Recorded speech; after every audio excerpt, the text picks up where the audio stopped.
what's up? It's Mr. Dean, and I just finished beating Super Mario Bros. Wonder twice. Let's go ahead and talk about it. So it's no secret that the Mario series had been a little bit stale feeling during the early to mid 2010s, where way back in the day every new Mario game felt like it brought some new crazy ideas to shake up the gameplay. Now it was Control-C, Control-V every time. The games weren't bad or anything, it was just starting to get monotonous. Super Mario Odyssey originally started to shift this around with a brand new concept for a 3D Mario game, but for 2D Mario, nothing new was really on the horizon up until the announcement of Super Mario Bros. Wonder. I mean, right away, it was exciting that there was a brand new art style for Mario, since every new Super Mario Bros. Game felt basically the exact same. Through trailers, there would be new additions to the game like new world themes, an open world map, badges, online multiplayer, new power-ups, and the brand new Wonder Flowers, and all of that we will get into in this video. So yeah, without further ado, let's go ahead and get into the game. Right away, the game lets you decide who you want to play as, the options consisting of Mario, Luigi, Peach, Daisy, Yellow Toad, Blue Toad,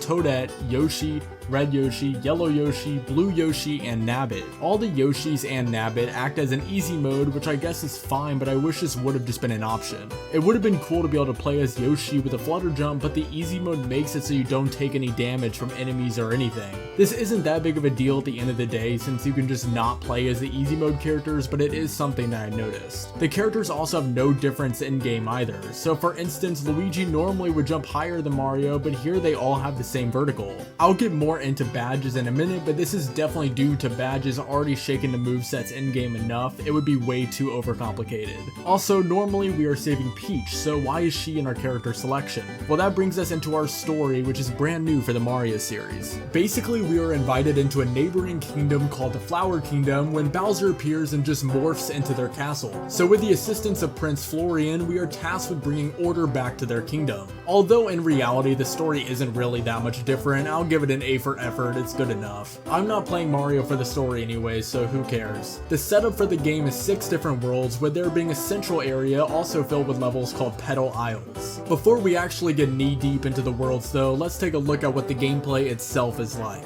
The overall premise for the gameplay is the same as always. We are on a 2D landscape and the goal is to reach the flagpole at the end. There are some big changes to shake things up this time around though. Along with regular golden coins, there are also purple flower coins that can be collected. These can be spent at various shops on the world map on extra lives, badges, and Wonder Seeds. Speaking of Wonder Seeds, these are the big new game-changing addition in game and I love it. In every level you will find a Wonder Flower, sometimes they can be somewhat hidden, and each time it will cause what can only be described as bizarre events to follow. Sometimes it changed the perspective of the level, maybe it would turn Mario into a bowling ball where you destroy everything in your path, or maybe just complete anarchy would take place. So with this being said, every level would either yield you 2 or 3 Wonder Seeds, depending on whether there was a secret exit or not. Yeah, just like in previous games, there were occasionally secret flagpoles and levels, which is cool. Also, one thing I absolutely love about this game is the animation. It just looks incredible. I love how whenever you go through a pipe, the character will do something like reach out for their cap. I mean, just generally, this is a really beautiful game. The backgrounds have a ton of character and personality to them. Each level also has 3 big flower coins that are basically just the replacement of star coins in this game. If you want to 100% the game, then you need to find all of them, which for the most part, they really weren't that hard to find. I vividly remember the star coins from New Super Mario Bros. Being harder to find than these, so these aren't really anything to lose sleep over. This then leads us into the badge system, which honestly I like the system quite a bit. The basic premise of it is that throughout the game you unlock several different badges that affect gameplay in a variety of ways, many of which help your moveset in some ways to make the game flow better. The only issue I do have with badges is that sometimes it can make certain levels easier, but at the same time you can just choose not to equip whatever badge you want to, so I don't think that that really matters. If you don't want to use a certain badge, then cool, don't use it. I will run through the badges that in my opinion were really cool. The dolphin kick, thank you Nintendo for this. Swimming is pretty notoriously not fun in Mario games, but here it makes it so Mario can quickly maneuver in water and also attack at the same time. The badge challenge levels that use this badge are really fun too. The spin jump harkens back to the Galaxy Games moveset, allowing you to do an additional small spin jump in midair. I like how there is also a grappling vine badge, which although I didn't use it a whole lot, it was really cute. Another one of my personal favorites was the crouching high jump badge, which lets you jump way up into the air after crouching.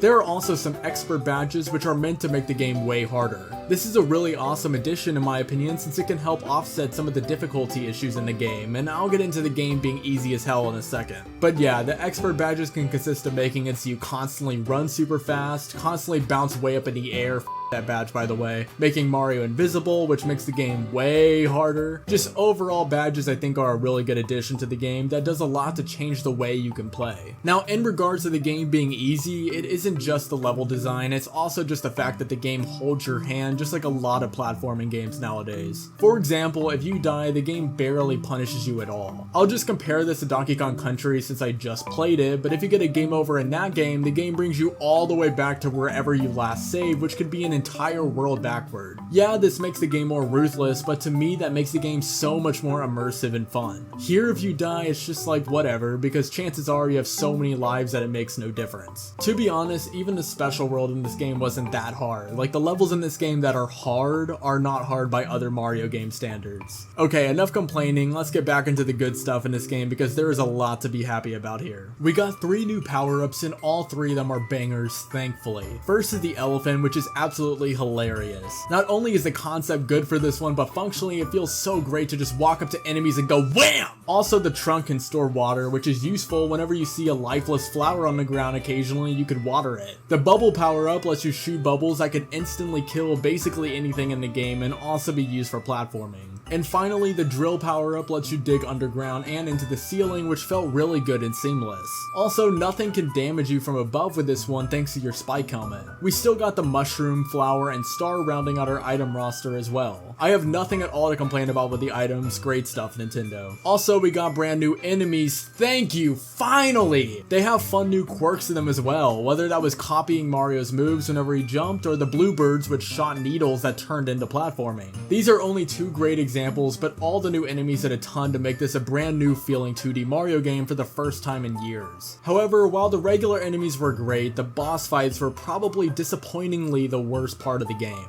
Every boss fight was just against Bowser Jr. over and over again, and while the game tries to make this seem cool and new using the wonder effects, it doesn't change it being lazy. Honestly, I'd rather be fighting the Koopalings again over this. And you don't even fight Bowser Jr. in every world. World 3 and World 5 had no boss fight. Both of these felt so weird and unrewarding beating because of this, like you just kind of finished the world with no boss or anything, it just feels off. There are also a couple of airship levels that end with a little contraption that takes literally 3 seconds and 0 effort to beat, nice. Spoiler alert, but also there's the final boss fight, which once again is just really disappointing. It's themed around music and rhythm, which would have been a cool gimmick if it wasn't so easy. This may just be my opinion, but if I can beat a final boss on my first try with essentially no difficulty, then it's a bad final boss. The idea of the boss is cool, they just forgot to actually make it hard. Okay, I'm tired of being negative, let's talk about what we got cooking for the world themes and what kinds of levels we can expect. First up on our world roster is Pipe Rock Plateau, which is kind of like our grassland theme as per usual for an introductory world.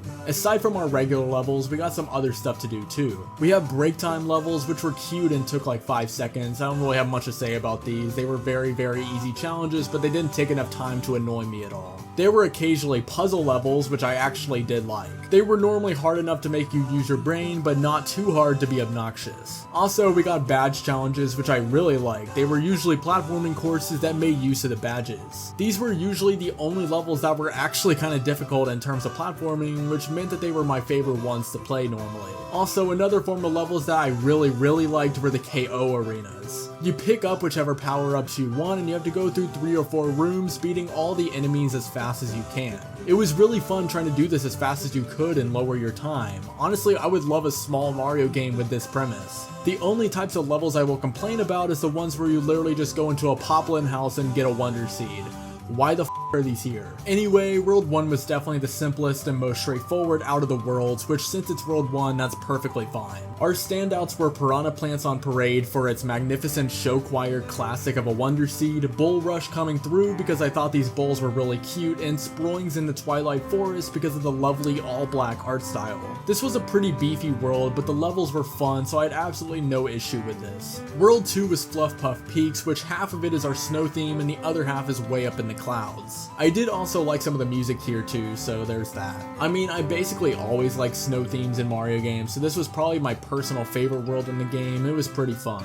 The level Condarts Away was pretty cool, involving a brand new enemy being the Condarts. They just kind of hurl themselves at you and stick to the wall. I like them quite a bit. I like this level specifically too because its Wonder Seed was really cool, changing the whole perspective of the level temporarily. Here we also have our first battleship level in the game, and while I complained about the boss fights in the battleship levels before, I mean their art styles are really cool and the levels themselves have cool platforming, so. As far as other levels I liked here, Pokapede Pass was pretty fun for an Arctic themed level, Pole Block Passage was a fun vertical based platforming course, and Cruising with Linking Lifts was an auto-scroller. To be fair, it wasn't that bad. You hit these blocks to extend your little platform, and if you hit all of them, then you were able to get all 3 purple coins. Alright, World 3 Shining Falls is kind of disappointing because of how cool the aesthetic of this place is. I already mentioned earlier that there is no boss fight here, and reason for that is because there's a headmaster that gives us trials for our levels. Once we make it to the top, we are deemed worthy and receive our Royal Seed, and yeah, no, I'm not a fan of that. It felt so unsatisfying getting the Royal Seed here because of this. As for the levels themselves, I really like the Hoppy Cat trial, which consists of these enemies that mimic whenever you jump, which made it so you actually had to kind of use your brain to get through them.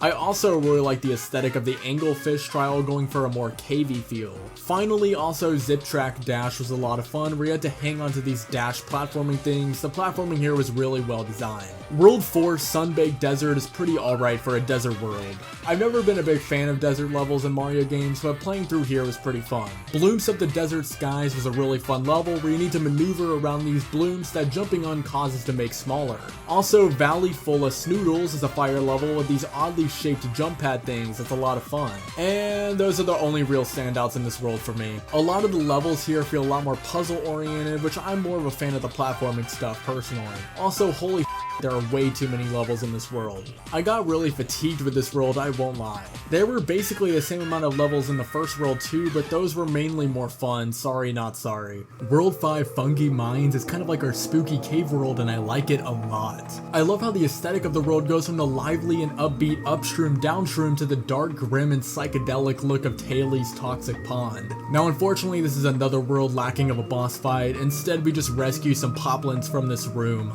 lame. The first time you do this, they don't even leave, you have to go back into the level for them to actually walk out, so like what's even the point? Other pretty fun levels here are Beware of the Rifts, where you need to, and get this, not touch the rifts. Light Switch Mansion was a ghost level, but instead of many other Mario ghost levels, this wasn't really complex or abstract at all. This was just a spooky Mario level, which I respect, it was pretty fun. And finally, an uncharted area, Wubba Ruins, had this thick slime stuff that you had to go through, and I don't know what the general consensus was on this, but I kind of like it. Finally, with World 6, we have our deep volcanic world, and it's alright. The level where the Roombas rule was awesome because it had this Wonder Seed that turned Mario into a bowling ball. Also, the level Dragon Boneyard was pretty awesome for obvious reasons. But aside from that, most of the levels in this world are badge challenges. The badge challenges that are here are a lot of fun, I will give them that. My only real gripe with this world is that it's a lava world, and I normally just am not a huge lava world guy. For what it was still good though. Also, we had the Petal Isles connecting all the worlds. Basically, it is a beachy set of worlds that surrounds the Bowser-controlled Flower Castle. A lot of these levels were themed around water, and I actually like them.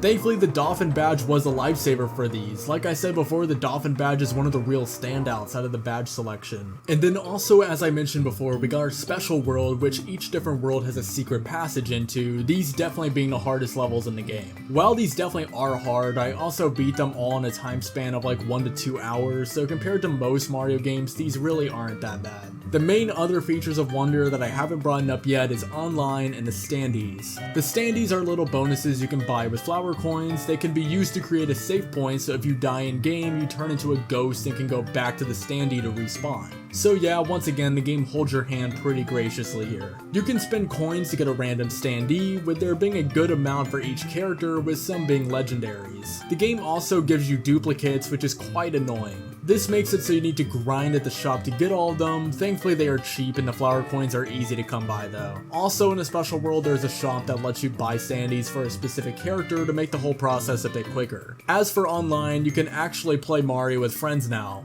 kind of. You can't really interact with each other aside from giving each other items and placing down standees for each other. It's the same way with standard local multiplayer with friends too. You can't run into each other or anything. One really cool feature online is being able to race a friend on a level and see who can beat it first. That's an awesome feature. And with all that, that is Super Mario Bros. Wonder. I know it sounded like I was being overly negative at parts, but that's just me examining the game. All in all, this is a blissful game. Sure, it can be easy, but that's also just kind of expected with modern day Mario games, to be honest. They are just all like this. The Wonder Flowers are an absolutely genius way to shake up the gameplay and add to it. The levels all feel way more lively than ever before. We even got these little talking flowers that just say random stuff, and this was such a cute and adorable addition to the game. I don't mean to take anything away from the game to those that say that this is the best Mario game of all time. I totally get why people see it this way. This is still absolutely a top tier Mario game and a massive breath of fresh air in the series. Anyway, thank you so much for watching, and as always, peace out.